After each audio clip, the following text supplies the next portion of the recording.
Hello, my name is Chris McBride, and I'm doing a summary on the sickle cell trait for California Baptist University Athletic Training Program.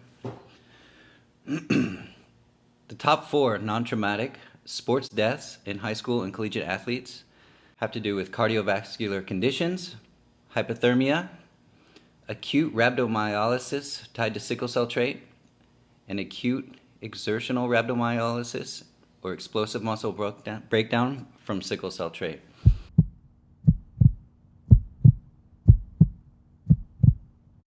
I'll be discussing the latter of these 4 non-traumatic sports deaths in athletes. Sickle cell trait is an inheritance of one gene for sickle hemoglobin. It's common in countries where malaria is prevalent. 1 in 12 African Americans have sickle cell trait. It's also present in those countries: Mediterranean, Middle Eastern, India, the Caribbean, and South and Central American ancestry. Sickle cell trait is caused during intense or extensive exertion. The sickle hemoglobin can change the shape of the red blood cells from round to quarter moon or sickle. The sickle-shaped red blood cells then create a quote-unquote logjam in the blood vessels and leads to the collapse of the vessel and ischemic rhabdomyolysis, or rapid breakdown of muscles starved of blood.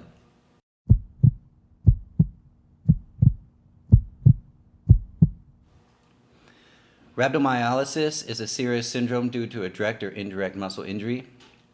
It results from a breakdown of muscle fibers and release of their contents into the bloodstream. This release of contents can cause complicated metabolic consequences, including death. Sickle cell trait in athletes is screened at birth for most people in the United States. As of right now, 64% of NCAA Division I schools screen all incoming freshmen, and the NFL Scouting Combine screens for sickle cell trait. Sickle cell trait can be screened at any time. Athletic trainers that are responsible for a team can check their pre-participation examination paperwork. Sickle cell trait screening. If there is no documentation, then you're encouraged to ask your athlete to ask their parents. If their parents still do not have documentation, then you can have the athlete screened very easily. International students that come from those countries, like I said before, with a high incidence of malaria may have the sickle cell trait and may not have been screened. In order to recognize sickle cell trait symptoms, the athletic trainer needs to educate themselves, the coaches, and their parents on symptoms related to sickle cell. The sickling can begin within 2 to 3 minutes of all-out exertion during exercises. Strenuous exercise evokes 4 forces that in concert foster sickling: severe hypoxemia, metabolic acidosis, hypothermia in muscles, and red cell dehydration. Heat, dehydration, altitude, and asthma can also increase the risk for and worsen sickling. Sickling can also occur even when exercising is not all out.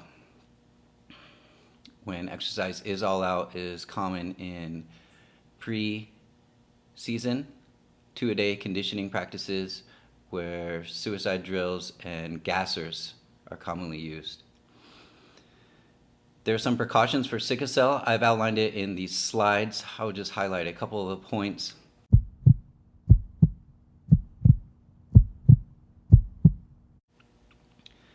For athletes that have sickle cell, they can participate in any sport. They just need to build up slowly during conditioning. For those in collegiate athletics with year-round training programs should be encouraged. Athletic trainers should be aware of the environment. Again, altitude, heat, dehydration status, and asthma in the athlete should all be influences for keeping an athlete with sickle cell trait comfortable and able to proceed through their conditioning program.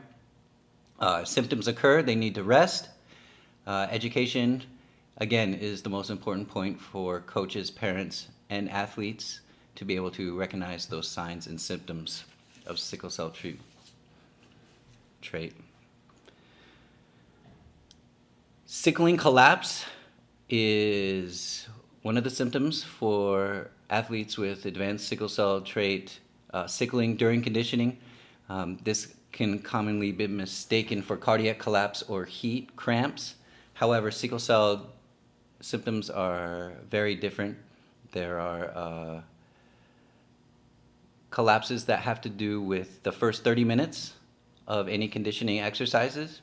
And within the first 30 minutes, the internal core temperature may not have time to increase, so heat exhaustion. And cardiac arrest is instantaneous.